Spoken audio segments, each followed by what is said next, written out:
Ladies and gentlemen, I'd like to discuss the role that UK agriculture can play in delivering social care. But first, I'd like to say a big thanks to my sponsors, the Elizabeth Creek Charitable Trust and also the Nuffield Farming Trust. Without their faith, I wouldn't be stood here now. I'd also like a big thanks to my employers, the Camphill Village Trust, for letting me disappear for several weeks, and to Owen Atkinson for his support and guidance along the way. And particular thanks to my wife. Without you, I couldn't have done this. I don't think she ever thought her honeymoon would entail going to a social farm or a turkey farm. So why and how can UK agriculture deliver social care? Well, over the last 5 years, I've been working with adults with mental health and learning disabilities on the farm. I've seen firsthand the value and benefit they can get from working on a real farm. But I've also, through the Nuffield journey, found out how our NHS works. The pressure it is under, limited resources, limited staff, and an increase in mental ill health. So it was my mission to change this, and this is why I advocate the greater use of social farming and social prescriptions. Now, some of you may be thinking, well, what is a social farmer or a care farmer? Well, what I'll tell you is they ain't hippies. They don't live in a grass hut in the side of the shed, and they don't dance around naked anywhere.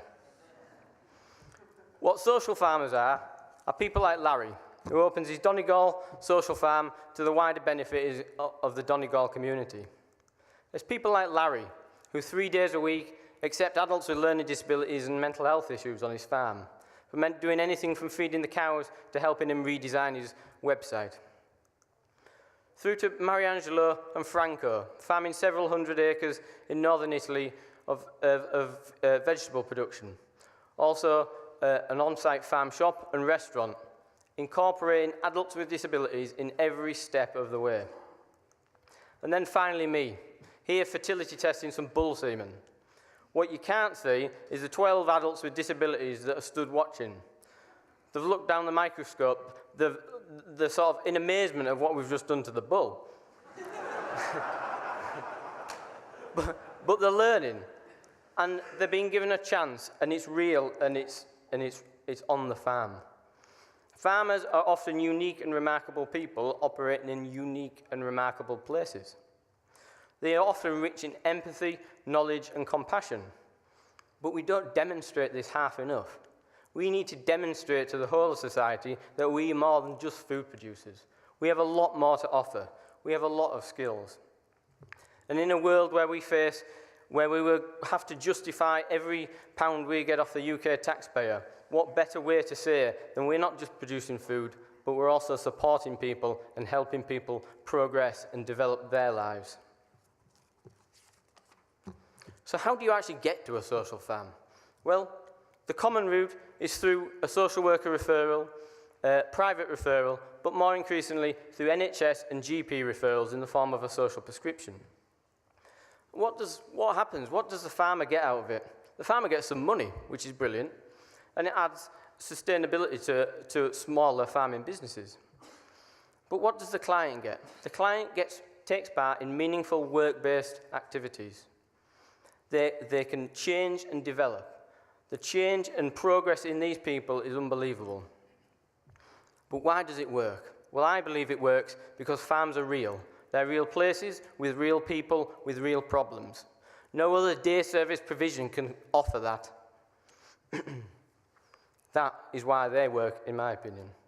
And I'm not by any stretch of the imagination saying this is suitable for everyone or every farmer, but we do all have a role to play. So how does it work, and who can access these social farms? Social farms offer opportunities to a wide variety of clients, from people with learning disabilities to age-related illnesses such as dementia, physical trauma, and mental ill health. They offer social as well as practical skills-based activities. They take part in the working tasks that are happening on the farm. But I cannot emphasize enough the social element of this, as well as the skills-based practical things they're learning. We are increasingly living in a digitalized society where we're all glued to our iPhones. So being able to take that step back and look at what we do in society, we are facing a mental health time bomb at the moment. Increasingly, it is becoming a bigger and bigger issue. The NHS are currently picking up the brunt of the solution, of the problem even. So what is the solution?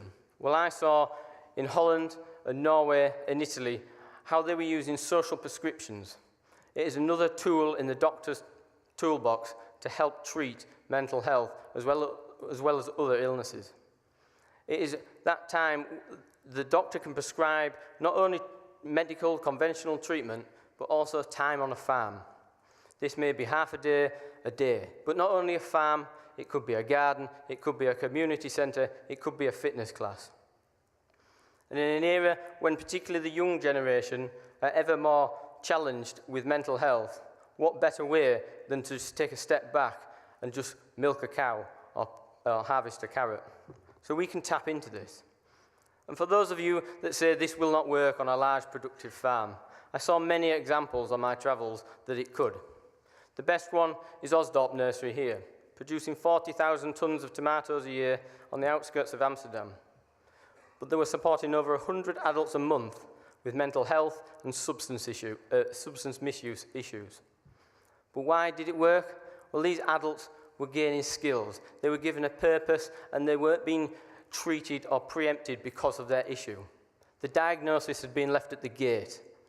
They were being given the opportunity and a reason to work for something, a reason to get off the drugs, and a reason to move on in life. So why support social farming? What role can it play? It is a preventative as well as a curative role in a variety of issues. But on my Nuffield, the biggest one that I witnessed was the role it can provide in providing care for the elderly, in particular people living with dementia.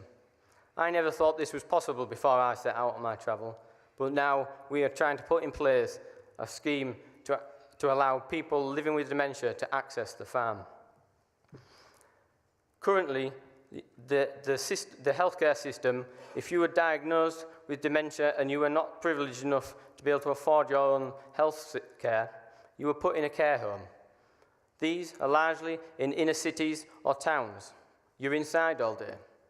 We, as a group of farmers, are largely people that like to be outdoors. We are practical people. Being inside in the middle of town in a building like this is not our natural habitat. So why, when we are diagnosed with an age-related illness, are we put in one of these? Wouldn't it be better to know that your fellow colleagues and farmers could help support you actually back on the farm? Keeping active, stimulated, and socialising, making new friends. Just because you have an age-related illness doesn't mean it's the end of the road. You can still have a high quality of life. With 1 in 14 people over 65 living with dementia and 4% of the NHS budget spent on dementia care, farming has a real role to play in changing this. So this is where I leave you, a challenge for you all. Go out and visit a social farm. Some of you will have a preconceived idea of what one is, but I bet your bottom dollar it's wrong. So get your backsides up to Yorkshire and see what we're doing. I can't emphasise that point enough. We all have a role to play in this. Social farms can be diverse, enterprising and pioneering places, so get to one. Social farms can help deliver a more diverse and sustainable healthcare system within this country. I firmly and truly believe that. So let's crack on and make a difference. Thank you.